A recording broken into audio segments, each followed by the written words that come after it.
عاجل ورسميا عودة اللاعب حمدي فتحي لصفوف النادي الاهلي. برافو زغراتي يا وليه زغراتي.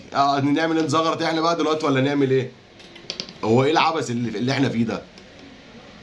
إيه انت بتعلن عن الصفقه بقى دلوقتي عشان بتهدئه جماهير النادي الاهلي، صح؟ عشان الدنيا قايمه. وهو اصلا يعني انت حمدي فتحي هيجي لك هيبقى هيلعب امتى؟ هيلعب ده جاي على كاس العالم يا جماعه، مش جاي في شهر واحد. يعني عشان بس ما حدش يحلم، هو جاي في شهر واحد. طب تعالى بقى واحده واحده كده، هو حمدي فتحي مشي ازاي؟ انت بعت اللاعب بناء عن ايه؟ انت بعته عشان ترجع تجيبه؟ ما انت انا مش عارف. ودلوقتي في مخطط اللي انت تجيب عبد المنعم، انت بعته عشان ترجع تجيبه؟ بعته مثلا ب 5 مليون عشان ترجع تجيبه ب 7 مليون، ولا عشان ترجع تخسر فيه؟ واللي مشى عبد القادر، انت دلوقتي انت ما عندكش اجنحه خالص. انت دلوقتي ما عندكش اجنحه مش موجود، ما فيش اجنحه في النادي الاهلي يا جماعه. ما فيش اجنحه في النادي الاهلي. معلول من بعد معلول احنا الناحيه الشمال دي خسرناها خالص خالص، مش موجوده. فايه اللي بيحصل؟ اللي بيحصل انا شايف اللي فيه عبث بيحصل في النادي الاهلي الفتره دي، اقسم بالله. اللي مسؤول عن التعاقدات في النادي الاهلي والتخطيط واللي بيمشي اللعيبه واللي يجيبها ده راجل ده لازم يتحاكم. مين اللي مشى ديانج؟ ديانج يمشي يا جماعه؟ ديانج يمشي؟ اللي من ساعه ما راح السعوديه ما قعدش ولا ماتش. حمدي فتحي من ساعه ما راح قطر ما قعدش ولا ماتش. يمشي ازاي؟ ازاي انت هديت الفريق؟ انت مسكت الفريق كله هديته، هديت اهم عناصر الفريق كلها اللي كانت شايله الفريق كله اتهد. عبد المنعم مشيته، عبد القادر مشيته، ديانج مشيته، حمدي فتحي مشيته. جبت مكانه مين؟ حتى محمد علي بن رمضان استخسرت نص مليون دولار عشان تجيبه، ورحت جبت عمر الساعي بمليون جنيه، ب 50 مليون جنيه، وقاعد ما بيشمهاش. قاعد ما بيشمهاش عمر الساعي. انت جبته ليه؟ انت بتصرف، انا مش عارف، انا مش عارف اسميها ايه. طب انت بخيل ولا انت مش عارف انت بتعمل ايه؟ ما هو انت لو بخيل مش هتعمل كده، ولا بخلك هو اللي موديك في داهيه وبيخليك تقع في لعيبه كسر؟ ما انا مش فاهم، مش قادر احللها بصراحه. انا مش قادر احللها. انا كراجل انا محب للنادي الاهلي وراجل بشجع النادي الاهلي، انا مش قادر افسرها غير كده.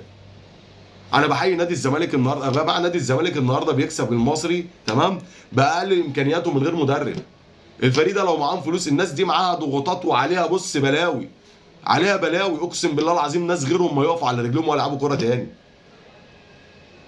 الناس انتوا تحمدوا ربنا يا جماعه ان الناس دي ما معاش فلوس. الناس دي لو معاها فلوس اقسم بالله العظيم كمان مره ما حد هيملى عليهم على المستوى العالمي. مش هقول لك بقى انت مش عارف ايه معاك كل المقومات يا كابتن محمود، كل المقومات في ايدك، معاك فلوس ومعاك جماهير ومعاك نادي ومعاك كل حاجه.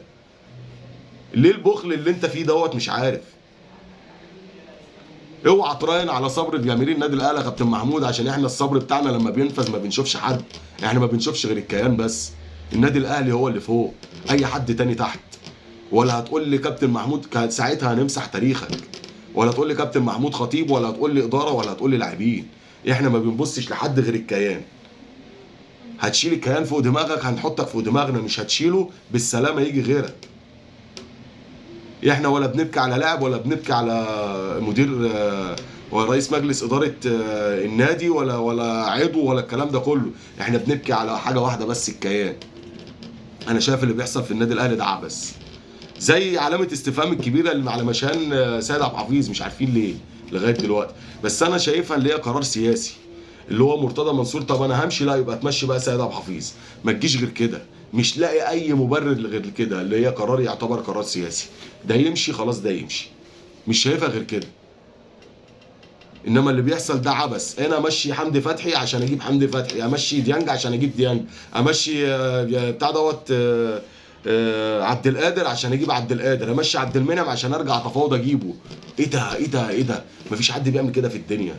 طب محمد علي بن رمضان الصفقه واقفه على 200 300 الف دولار، لا انا مش هجيبه واروح اجيب عمر الساعي ب 50 مليون جنيه عشان اقعده دكه وهيتباع. رضا سليم اجيبه عشان اقعده عشان ابيعه. ايه يا جماعه؟ ايه ده ايه ده ايه ده؟ احنا عمرنا ما شفنا كده في النادي الاهلي خالص. عمرنا ما شفنا كده في النادي الاهلي خالص. كولر امبارح خلاص. انا حاسس ان انت شطبت. انا حاسس ان كولر خلاص شطب كوره، مش عارف ليه. يعني انت امبارح رامي امام عاشور ناحيه الشمال، ورامي بتاع دوت اكرم توفيق الناحيه بتاعت عمر كمال ناحيه اليمين عشان يوقف اسامه ادريسي. طب ايه؟ طب ما انت سايب نص الملعب فاضي على لاعب واحد اسمه مروان عطيه. انت سايب نص الملعب فاضي على مروان عطيه بس، هو اللي شايل الدنيا كلها. مش فاهم انا. طب انت طلع، طب نزل يا عم، طب نزل قفشه مثلا يشغل وسام وطير الجناحات، تعمل شغل ده مفيش هجمه يا جماعه. ده احنا الهجمه المرتده مش عارفين نستغلها امبارح. مفيش عندك هجوم خالص امبارح، ما كانش فيه هجوم خالص اقسم بالله. مش عارف يا كابتن محمود، يا كابتن محمود يا خطيب بجد، لازم تبص للفريق شويه وسيبك من البخل اللي انت فيه على الدغري كده. لو عجبك الفيديو ما تنساش متابعه اخوك الاهلاوي. سلام.